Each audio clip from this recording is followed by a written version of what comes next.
It feels great, but fixing problems is a heck of a drug. And once you find a problem and fix it, you can't actually stop. Hello, you're listening to The Rare Life. I'm your host, Madeline Cheney. Today we have Jenny McLelland, whose story episode we heard last week. Jenny is back to teach us the ins and outs of lobbying for disability rights at a state legislative level, making real changes to policies that directly affect our families. This episode is an invitation to all of us to join the army of parents that have been making real differences and including our children in the process so they see that they have a voice and that they matter. These are civil rights issues. In this episode, Jenny shares a brief history of disability advocacy and why it is up to us to make a difference in each state that we live in. She also shares her awesome victory story of making in-home nursing more accessible for trach and ventilator-dependent residents of California. And she shares the little baby first steps we can take to make real differences and jump in on a cause that is already being fought for. All right, let's jump into disability advocacy. Jenny, welcome back to the show. We are going to talk about your special topic of disability advocacy because you have done a lot of awesome work in that area. So I would love to start out by hearing your biggest victory story, which we chatted about earlier, your home nursing success story. So I will start with the history of pediatric home nursing in America. And one of the questions that modern medicine is bad at is what happens next. And we never solve downstream social problems. We all solve the high technology problems, and then we leave the downstream problems to somebody else. Babies like James didn't live 30 and 40 years ago. My mother, this is a genetic syndrome. In between my older sister and I, my mother had a baby boy that died shortly after birth. No one said that it was the syndrome because it was the 70s and it was not out of the realm of possibility for a baby to be born, not breathe, and die. Right. The sort of pediatric ventilators that saved James simply didn't exist then. Trach babies and ventilator babies started surviving en masse in the late 80s, early 90s. It just wasn't possible for them to live sooner than that. My husband is a twin, and he was a 32-week preemie at a time in history when 32-week preemies were the margin of viability. Oh, wow. Now, if you go to a NICU, the 32-week preemies are monstrosities compared to the 1 pound 26-weekers that are there. But medicine gets better, technology gets better, and we started saving babies that were previously unsavable. Yeah. Now we have the question, where do these NICU babies go when they can't come off the vent? So Katie Beckett was not the first tracheostomy and ventilator-dependent baby, but she was the first one that got a political movement behind her. Katie Beckett was born in 1978, and as a young toddler, she contracted viral encephalitis, and as a result of that, she had brain inflammation and she lost the use of her diaphragm. The diaphragm is the muscle that controls breathing. So this is the early 80s. Her difficulty breathing required her to be on a ventilator. So she got a tracheostomy placed. Her parents were regular middle-class people. And the system at that time was set up such that while she was in the hospital, she qualified to be in the hospital. She was on a ventilator. In order to go home, her parents couldn't handle 24-hour care for a ventilator-dependent young child at home, but there was no system to pay for home nursing. children who are eligible for Medicaid, and that's the program that takes care of the very poorest people in America. Children were eligible for Medicaid if they had been in the hospital for more than 30 days, but they would lose that eligibility if they exited the hospital doors and came home. Wow. And she spent a great deal of time in the hospital because there was simply no way to send her home. And around that same time, she wasn't the only one. Every children's hospital in America was having that same problem.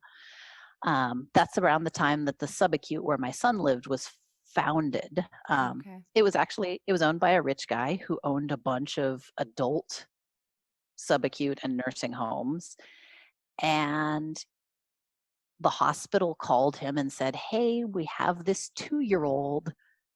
Can you take her?" Hmm. And the amount of staffing it takes to care for kids is greater. They're more complicated. You have to play with them.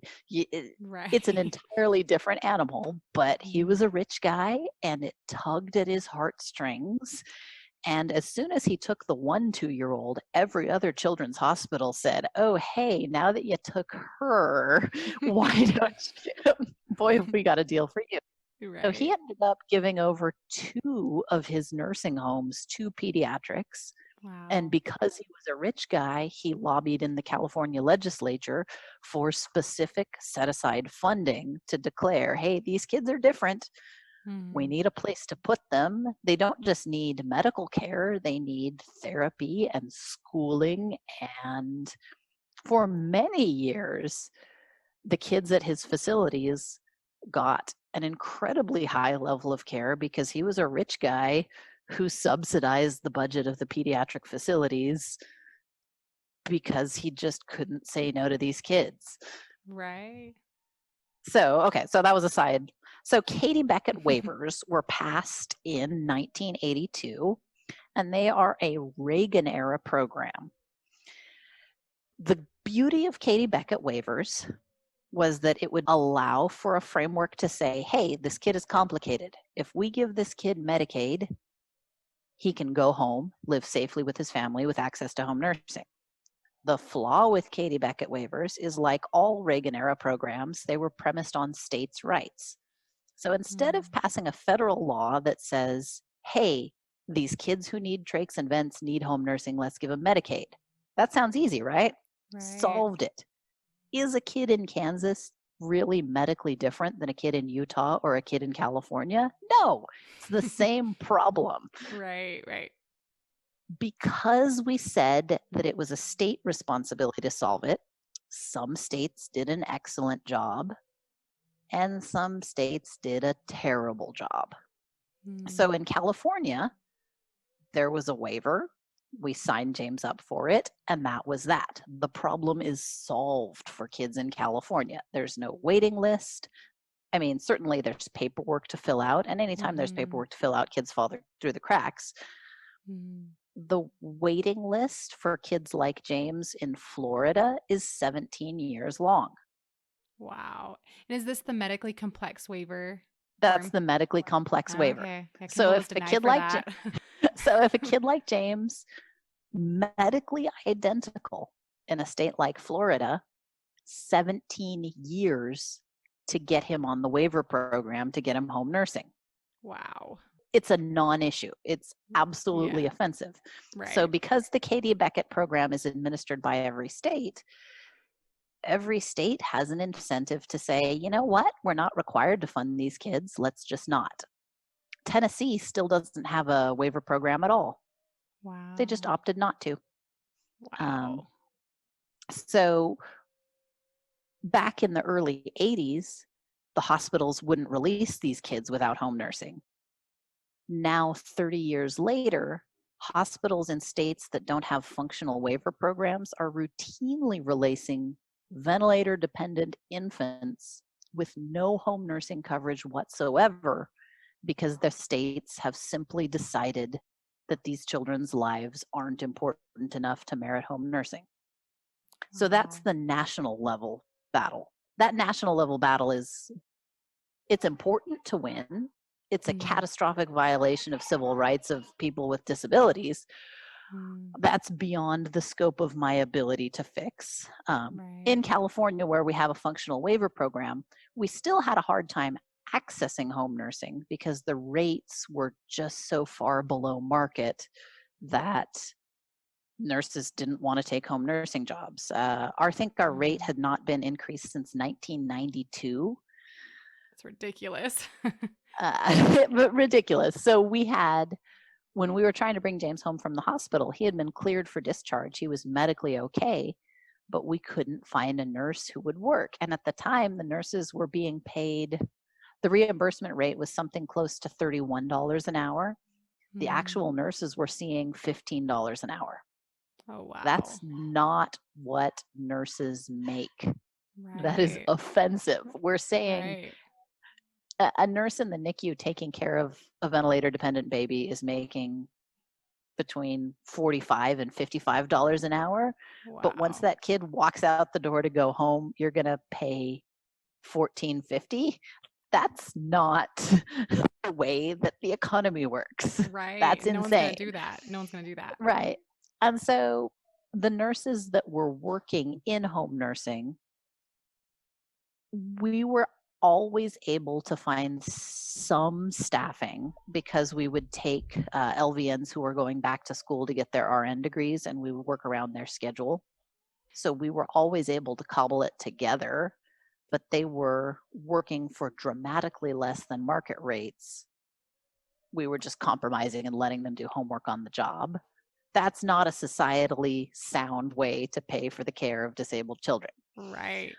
So after years and years of lobbying, we had Jerry Brown as a governor for many years, and he was financially awesome, but he was a Jesuit, and he also had a soft spot for the trach vent babies specifically and pediatric subacute Mm, specifically. wow. So we play this game where cigarettes are terrible, and yet our budgets depend on cigarette taxes. So California loves taxing ourselves to pay for services, which is great. I would like to live in a state with nice things. Yes, we Mm, should tax ourselves. I want to pay more taxes and have better things. right. Uh, Right. we passed a doozy of a cigarette tax, and that tax went entirely to healthcare spending. And one of the things that it did was it allowed us to increase the rate for pediatric home nursing care such that it is comparable to hospital and facility rates. Wow. And cases are getting staffed, It's and the amazing. nurses are making what they deserve to make. Of all the years Yay. that James had been home, we could never staff an overnight nurse because working nights and weekends is terrible. And Mm-hmm. who wants to work overnights for $14 an hour in a state where the minimum wage is $12 an hour? Taking care of a Wow. ventilator dependent child who would otherwise be in the ICU. Wow. So, since that rate increase, we have coverage at night. We are sleeping through the night like normal people. It's Wow. great. So Wow. the idea of where you're not supposed to sleep when you have a ventilator dependent child. Anytime you subcontract a bodily function to a machine, it is unreliable and can't be trusted. Mm, These kids need to be monitored. On the Facebook groups for trach babies, parents are constantly waking up to a dead child because they don't have access to overnight nursing. No one's watching the child, and the machines failed at night.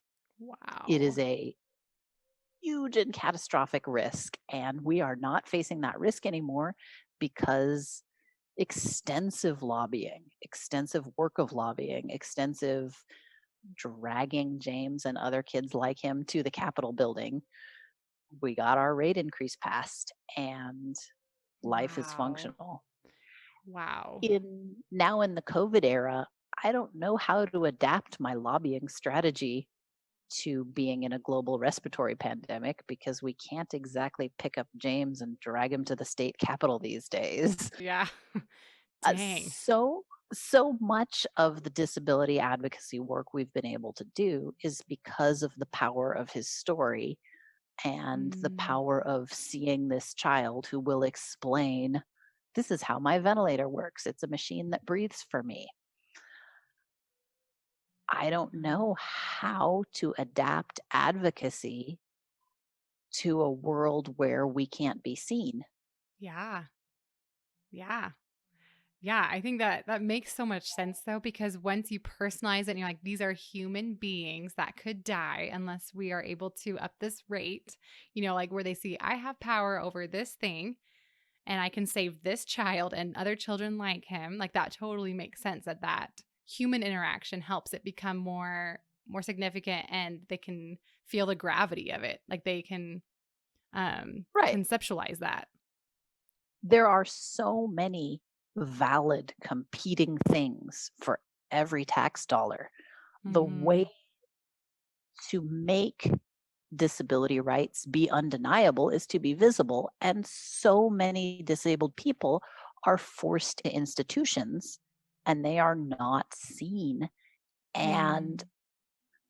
if Americans knew the horrors happening behind closed doors in the facilities where children and adults with disabilities are forced to live, COVID has closed off our ability to open Americans' eyes to the horror.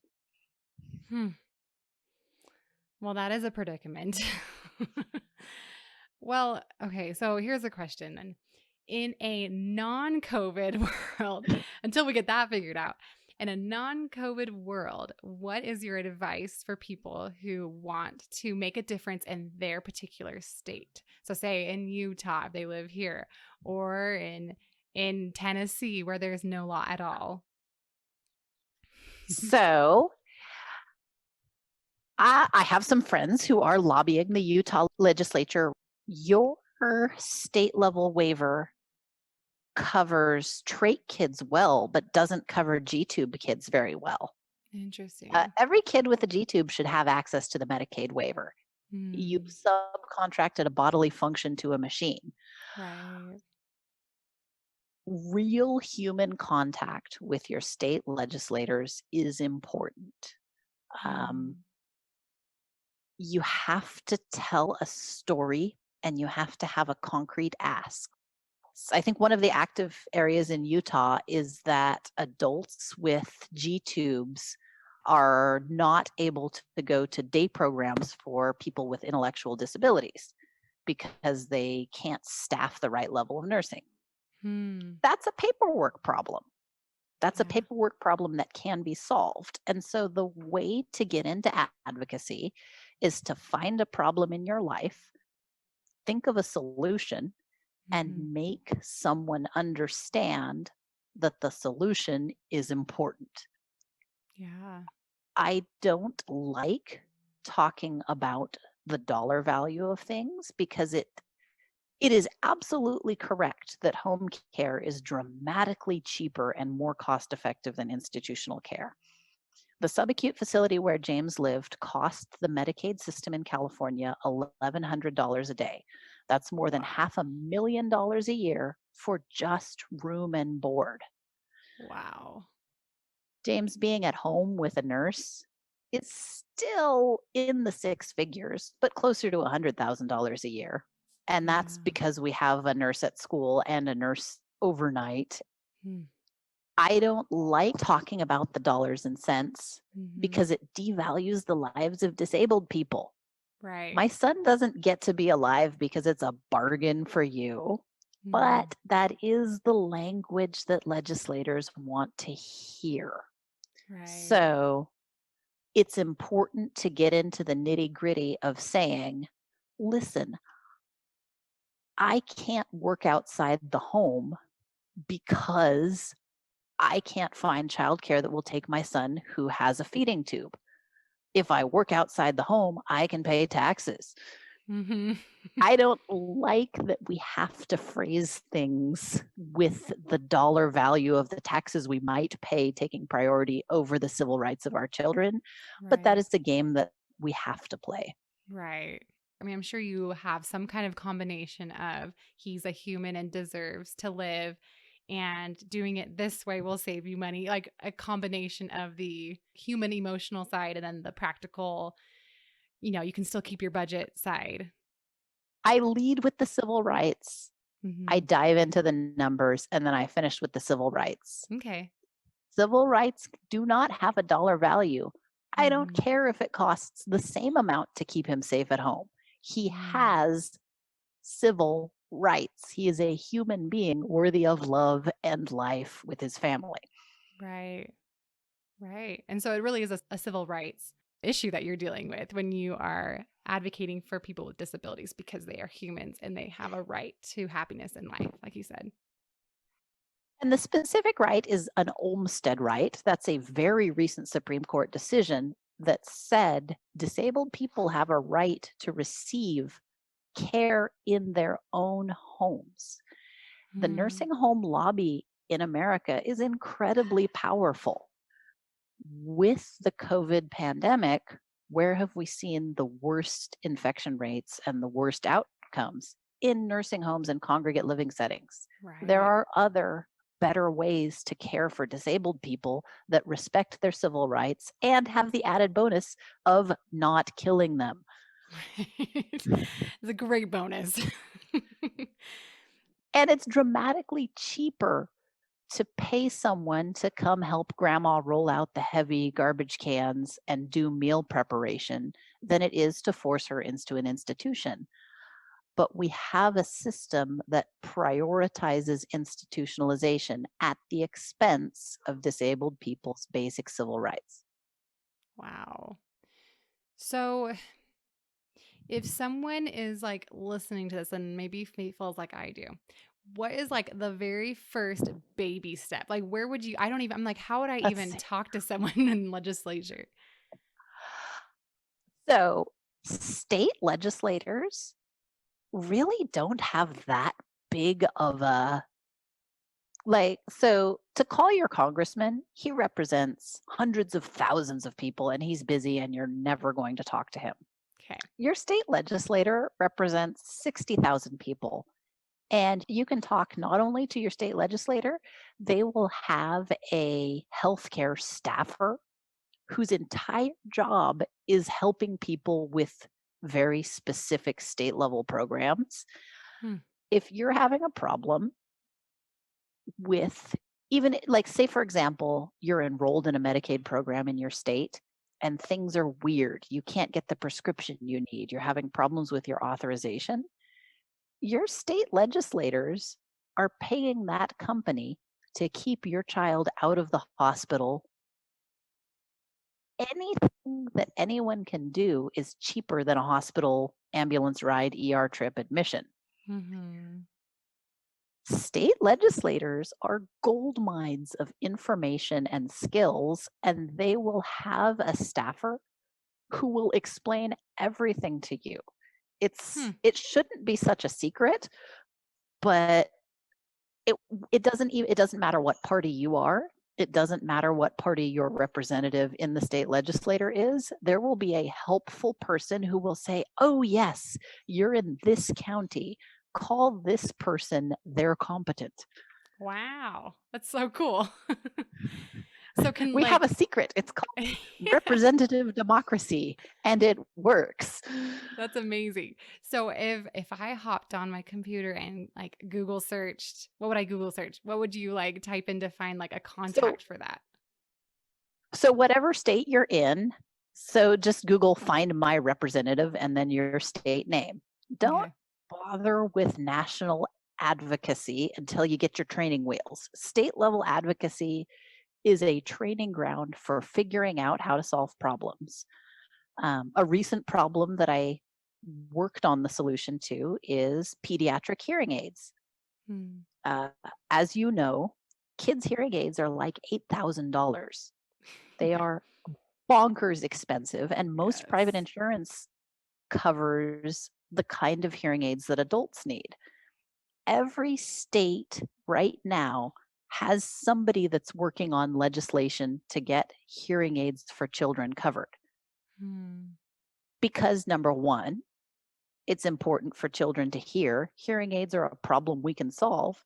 Number Right. two, the downstream costs to society of children not being able to hear are humongous. But Mm. number 3, back to civil rights, we have hearing aids, we should pay for them. Yes, yes.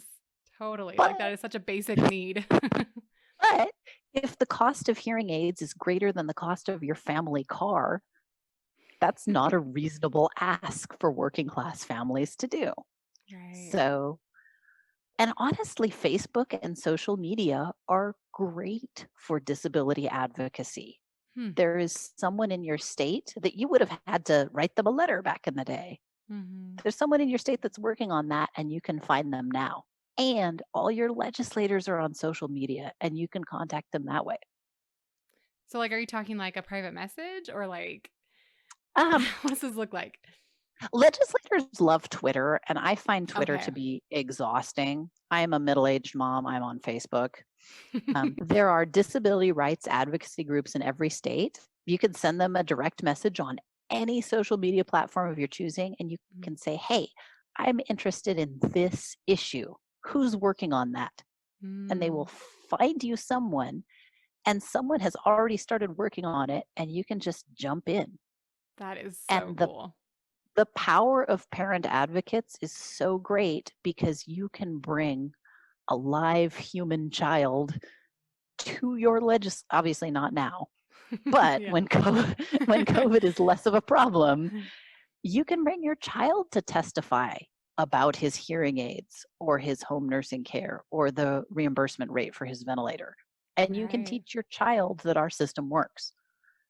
Yeah, that is so powerful. I love that like mental image of raising these children in a setting where they know they can lobby for their own rights and that you will fight with them as their parent. Yeah. I think that's so awesome. Well, I would love to wrap up with how does it feel to you when either you're a big part of a victory or even a minor part of it, but how does that feel to see a change happen and see lives impacted? It's a giant win.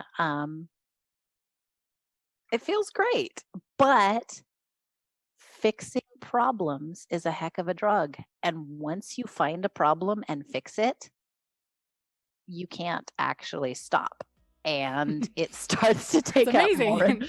It's amazing. And then there's other problems. And so now when I talk to my legislators, either state level or federal level, yeah, I've got the ask that we're working on, but they know I've got a B-side. There's always more things to ask for. Yeah. Well, thank you so much, Jenny. This was like so amazing. And I'm like so excited to dig in. And I'm so excited about all the parents that might be inspired by you and by this practical advice of how to make real changes for the world and for our children. I appreciate you. For a few photos of Jenny and her family at work in their advocacy, check out the website, therarelifepodcast.com. Join us next week for episode 26, all about trauma therapy. See you then.